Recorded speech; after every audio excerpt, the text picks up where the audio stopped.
Bismillahirrahmanirrahim. Assalamualaikum warahmatullahi wabarakatuh. Thank for coming. Today kita akan melaksanakan kegiatan akhir dari mata kuliah KKN, yaitu presentasi yang kali ini akan dibawakan oleh mahasiswa atas nama Yuda Arya Praja 4103-700-2171-006. Kepada Yuda 15-20 menit waktu kami persilakan. Siap, Pak. Mulai, Pak? Silakan. Bismillahirrahmanirrahim. Assalamualaikum warahmatullahi wabarakatuh. Waalaikumsalam warahmatullahi wabarakatuh. Nama saya Yuda Arya Praja. Di sini di Universitas Islam Nusantara, saya akan mempresentasikan mengenai KKN di desa sendiri di Kelurahan Kebun Pisang, Jalan Alami, RW 12, RT 4. Di sini saya akan memperlihatkan mengenai daftar isi dari materi KKN yang saya jalani. Pertama ada kata pengantar, lalu daftar isi, lalu yang satunya pendahuluan mengenai latar belakang, rumusan masalah, maksud dan tujuan, masa dan masa yang terlibat. Lalu untuk bab 2-nya deskripsi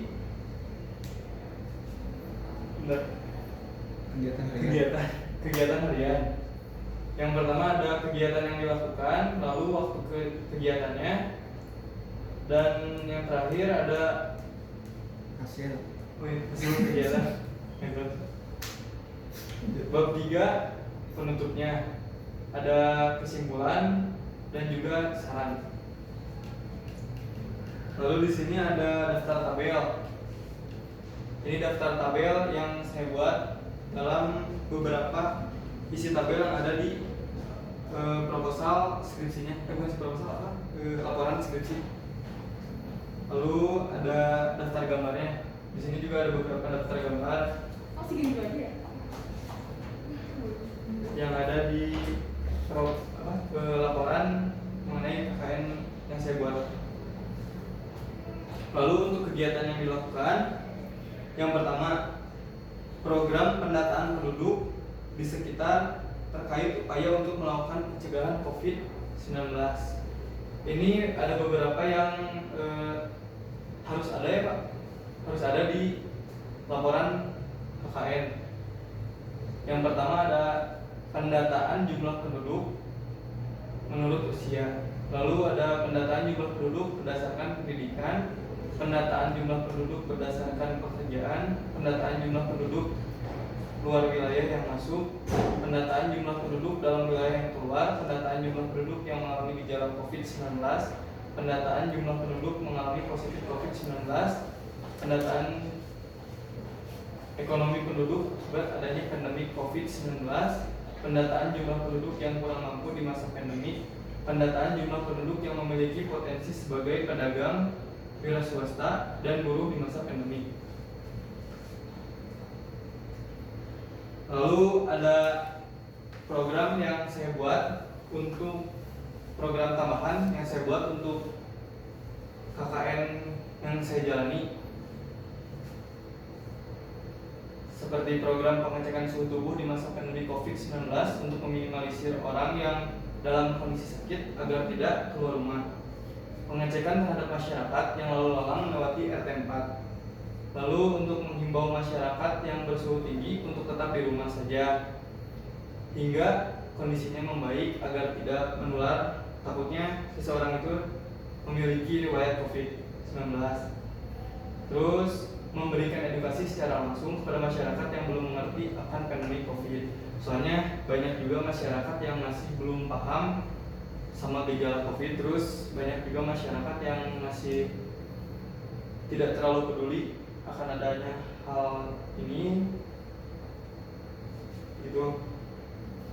Lalu kita juga ada pembuatan alat hand sanitizer tanpa sentuh untuk meminimalisir kontak fisik langsung melalui alat karena mengingat bahaya penularan melalui kontak fisik.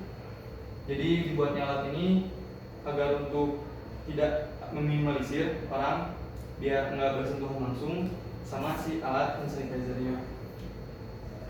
Kita juga ada 4 tahapan. Di sini tuh ada perakitan alat, yang kedua percobaan alat, Yang ketiga, mengedukasi masyarakat untuk menggunakan alat beserta manfaatnya. Jadi mengedukasi itu jadi kita memberitahu cara untuk menggunakan alatnya. Terus kita juga merekomendasikan sekretaris RW untuk pembuatan alat di setiap RT. Jadi setiap RT dihimbau untuk membuat alat ini agar meminimalisir kontak pada alat hand sanitizer itu sendiri.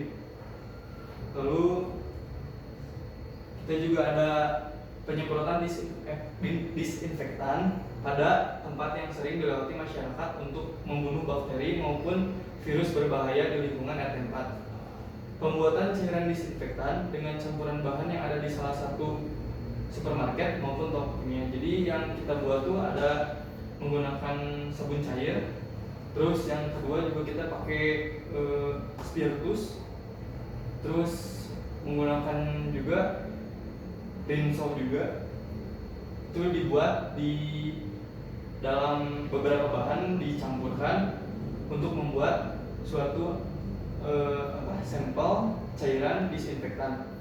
Terus menetapkan lokasi yang akan dilakukan penyemprotan. Kita juga jadi mencari lokasi yang banyak dilalui sama masyarakat di RT 4. Soalnya di situ cenderung kelihatannya paling rawan gitu kan, maksudnya karena terlihat banyak orang pasti lebih rawan juga. Terus yang terakhir, menghimbau masyarakat yang berkerumun. Jadi kalau misalnya ada masyarakat yang belum berkerumun, Yuda samperin ke sana, langsung ngasih tahu kalau misalnya berkerumun ini berbahaya, takutnya ada salah satu dari mereka memiliki gejala COVID dan bisa menyebar ke masyarakat yang lainnya. Terus juga di sini ada tabel matriks jadwal pelaksanaan kegiatan kuliah kerja nyata. Di sini ada beberapa yang diwarnai warna kuning, itu perancangan alat hand sanitizer untuk yang kuning. Jadi karena tahapannya banyak, nggak bisa langsung digunakan. Jadi beberapa kali kita coba lagi, akhirnya gagal, dicoba lagi gagal, sampai akhirnya dari hari ke beberapa baru bisa dicoba dan berhasil. Terus yang kedua yang warna biru itu ada cek suhu tubuh. Jadi kita hanya 2 kali melakukan cek suhu tubuh karena harus melakukan hal-hal yang lain juga agar bisa balance, jadi lebih lebih bisa dikerjakan gitu bareng-bareng. Terus yang warna ungu ada kita juga menyimpan poster dan banner di hari ke 1, 2, 3, 4, 5, 11, 10. Di hari ke 10 kita juga membuat banner dan poster untuk ditempelkan di RT 4, wilayah RT 4. Lalu yang warna hijau ada penyemprotan disinfektan. Kita juga melakukan penyemprotan disinfektan di 2 kali di 1 daerah.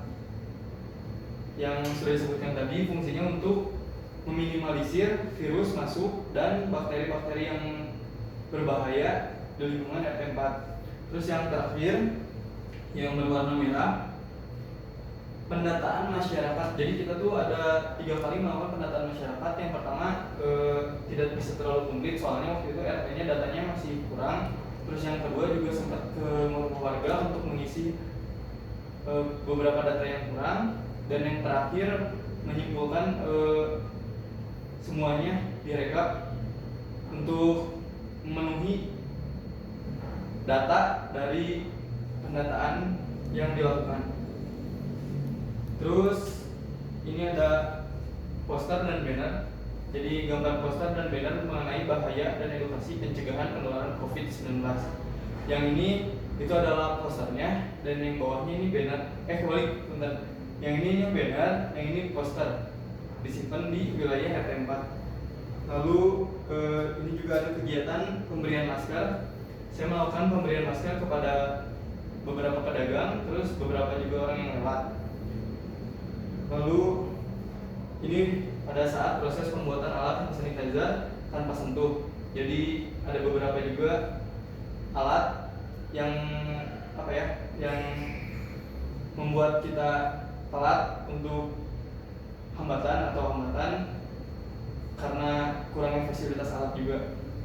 Jadi ada ini tahapan pertamanya, lalu ini tahapan kedua. Setelah jadi dia alatnya dapat berdiri, terus ini finishingnya dari pembuatan alat hand sanitizer tanpa sentuhnya. Jadi di sini untuk bentuk alatnya ini adalah alas untuk diinjak. Jadi pada saat diinjak otomatis dudukan alat yang dari atas itu memencet atau menekan botol hand sanitizernya. Ini lalu ini juga ada pencobaan alat hand sanitizer. Beberapa orang juga nyoba. Jadi hand sanitizernya tanpa sentuh, meminimalisir orang juga untuk bersentuhan. Seperti bisa dilihat dari gambar tersebut, beberapa orang yang menginjak pedal untuk hand sanitizernya tanpa menyentuh alatnya sedikit pun. Lalu di sini adalah proses pembuatan campuran bahan disinfektan. Jadi di sini tuh kita membuat bahan-bahan campuran untuk disinfektan. Nah, untuk penyemprotan ini juga beberapa kali bahannya masih kurang, terus masih terlalu panas di tangan gitu Pak si spiritusnya. Jadi dicampur lagi sampai akhirnya berhasil dan bagus. Nah ini saya pada saat penyemprotan disinfektan itu ada beberapa gang juga, cuman kemarin handphone mati Pak, jadi cuma dapat beberapa gambar aja. Untuk data laporan KKN-nya bisa dilihat dalam bentuk laporan di Word. Mungkin sekian yang bisa saya presentasikan untuk materi KKN saya. Terima kasih. Assalamualaikum warahmatullahi wabarakatuh. Waalaikumsalam warahmatullahi wabarakatuh. Oke, good. Kembali ke PPT yang pertama. Gimana? Paling atas. Oh iya siap. Pertama, ketika kita salah satu tujuan dari kegiatan KKN ini kita presentasikan, tujuan utamanya salah satu yang utama ialah untuk membiasakan mahasiswa untuk melaksanakan kegiatan presentasi di depan. Karena cepat atau lambat, sekitar 1 semester 2 semester lagi, mahasiswa yang bersangkutan insya Allah akan melaksanakan kegiatan entah itu proposal, entah itu prasidang, entah itu sidang. Jadi di sini hanya untuk pemanasan. Untuk yang pertama, slide pertama, saya menggarisbawahi dari sistem penampilan dulu. Pertama, PPT-nya lumayan bagus, lumayan jelas gitu. Jadi orang walaupun kita cukup jauh bisa membaca, walaupun kekurangannya nama Yuda itu kurang kelihatan gitu. Jadi saya nggak bisa nih nulis NIM-nya nggak kelihatan. Oke, next, silakan. PPT dulu. Selanjutnya ketika bikin PPT lebih baik itu digunakan page number atau nomor di bawahnya. Jadi ketika saya menanya, tadi saya Yuda kan menjelaskan, yang kita pengen ini, jadwalnya ini, tabelnya seperti ini. Jadi ketika saya tahu nih, kelihatannya di tabel itu ada yang kurang pas nih. Jadi saya udah nandain, ngasih catatan. Di page ke contoh di halaman yang kelima. Jadi ntar saya langsung aja ngomong, halaman kelima karena di sini nggak ada page-nya kan, jadi saya dari ngumpul sekalian. Oke, kedua daftar isi, ya lapain lah kayak gini daftar isi, walaupun lebih baik nggak print screen. Next. Daftar tabel. Permasalahan selanjutnya ialah ketika kalian salah satu alasan PowerPoint itu dinamakan PowerPoint, artinya power of point. Jadi yang diomongin itu poin-poinnya aja dan Yuda bisa menjelaskan apa-apanya. Nah, di sini permasalahan selanjutnya ialah I cannot read it. Saya nggak bisa membaca itu apa. Oke, fine, next. Gambar, nah kalau ini masih kelihatan. Ternyata nomor 1 itu gambar poster himbauan menyusuli. Gambar ini kelihatan beda dengan tadi. Next. Kegiatannya jujur banyak banget. Iya. Saya belum lihat data akhirnya juga, tapi ini ini enough buat berapa kelompok ngerjain ini bareng-bareng tuh enough sebenarnya. Iya. Dari data jumlah penduduk dan yang dia kerjain memang sesuai dengan permintaan dari yang fakulti mintain tentang kontribusi kita sebagai mahasiswa atau sebagai orang yang merasakan pendidikan tinggi ke masyarakat terkait pandemi COVID ini. Oke, next, lanjut. Iya. Oke, fine, next. Iya. Oke, fine, next. Ini fine, next. Iya. Nah, sama tabelnya nggak kelihatan. Iya. Jadi kegiatan ini berapa lama KKN ini? Itu 2 minggu Pak, selama 2 minggu. Nah, jadi kalau 2 minggu kan lebih kecil lagi dijelaskan. Oh, Itu iya. kan tanggal kegiatan. Kita Iya. nggak tahu itu bulan apa. Jadi orang-orang lihat ketika dia udah menuliskan tanggalnya berapa, bulannya berapa, dan mungkin itu 14 itu hari pertama sekian. Oh jadi tahu. Oh, iya. Oh ternyata dilakukan itu hari pertama, hari kedua itu perancangan ini. Oh ternyata di hari ketiga itu pendataan. Gini. Itu akan lebih user friendly gitu. Kita sebagai user atau jadi sebagai penonton itu lebih mudah. Walaupun paham kayak gini juga, tapi di sini tuh belajar bagaimana caranya untuk menyampaikan pemikiran dalam bentuk tulisan sehingga orang-orang itu lebih mudah mengertinya. Next. Nah, Ini siapa yang bikin? Ya. Nemu di YouTube apa? Nemu di internet atau langsung? Ini teh beberapa gambarnya dapat dari internet, cuman Oke. untuk pembuatannya mah Yuda sih bikin sendiri. Oke. Bikin sendiri. Ini juga untuk bannernya juga Yuda bikin sendiri, kata-katanya juga bikin sendiri. Oke, next. Protokol juga ngikutin Yuda sendiri juga. Oke, next. Ini ngasih itu. Iya, fine. ini Next. ngasih Oke. pembuatan yang pertama. Oke, fine. Next. Ini yang kedua. Jadi ini teh Ini sama pertama itu sama kan? Sama beda? Beda. Ini apa? Kalau ini tuh jadi pas bikin dudukannya, jadi gimana caranya si paralon yang ukuran lebih kecil bisa masuk, bisa narik ke dalam paralon yang lebih besar. Jadi ini kan bikin bolongan gini Pak. Beda. Jadi itu fungsinya untuk Tali atau kabel itu ya? Ke atas? ya untuk ke atas. Jadi dia tuh narik paralon yang di dalam biar kalau misalnya injekannya diinjak, dia juga ikut narik gitu Pak. Fine. Nah ini paralon yang di dalamnya. Next. Nah ini Nah. proses tadi. Hand sanitizer, perbedaan hand sanitizer sama cuci tangan sama sabun cuci tangan itu apa? Nah iya Pak, sebenarnya di foto ini tuh si hand sanitizer-nya tuh kan di gambar yang ini. Ini kan hand sanitizer-nya sebenarnya berbeda. Itu hand sanitizer yang benar. Kalau misalnya yang awal ini itu tuh untuk mencoba aja Mas Kak. Oke. Untuk mencoba alatnya udah berfungsi atau belum gitu. Oke, fine. Oke, next.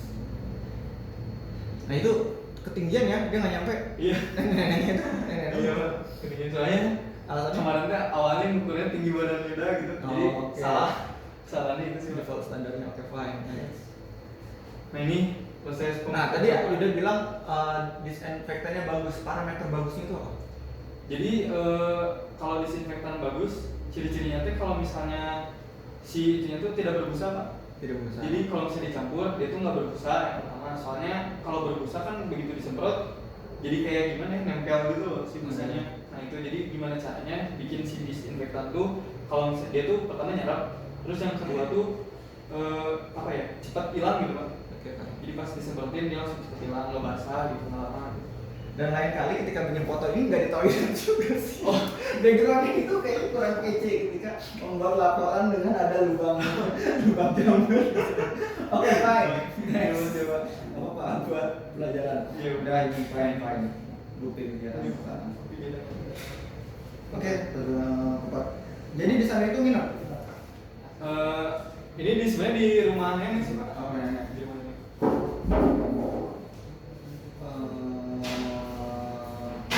Kira-kira tanggapan dari masyarakat ketika Yuda berarti aneh sendiri, ini ngapain masuk tuh begini-begini? Iya, Itu bener. tanggapannya gimana? Kemarin tuh sempat ada yang protes juga sih Pak. Maksudnya, aduh ini ngapain udah laporan belum ke RT? Cuman kan Yuda langsung edukasi gitu Pak. Jadi ini tuh kegiatan program kuliah kerja nyata dari kampus Universitas Islam Nusantara. Nah, terus sudah jelasin kan tentang apa biologisnya.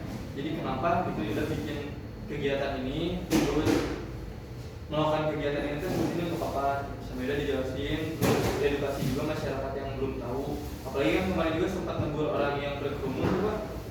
sempat juga mereka kayak ya apa sih gitu, tapi kan kita juga punya karena kekhawatiran kita lah untuk mereka juga agar RTM Batu terhindar. Soalnya baru kemarin di dekat daerah Hida berapa rumah kira-kira itu udah ada yang kena Pak positif COVID. Makanya dengan gejala atau tanpa gejala? itu OTG sih Pak, tanpa gejala. Terus soalnya pulang dari Jakarta kemarin satu keluarga. Jadi dalam melaksanakan ini masyarakat hanya sebagai objek untuk menguji alat-alat yang tidak melakukan, misalkan Pak ayo kita bareng-bareng bikin ini enggak? Kemarin sempat mengajak, cuman kan yang udah khawatirin juga kalau misalnya berkerumun takutnya kan ngeri juga gitu. Jadi akhirnya bikin sendiri aja, terus langsung diedukasikan ke masyarakat. Terus ada juga nyuruh untuk minta tolong sama ngasih himbauan ke RT RW juga untuk buat si alatnya gitu Pak. Jadi memperbanyak alatnya di setiap RT di RW juga kalau bisa lebih bagus. Soalnya yang tadi meminimalisir. Oke. Udah itu aja. Oke, ada pertanyaan? Saya? Udah sih Pak. Oke, thanks for coming. See you next time. Wassalamualaikum warahmatullahi wabarakatuh. Waalaikumsalam warahmatullahi wabarakatuh.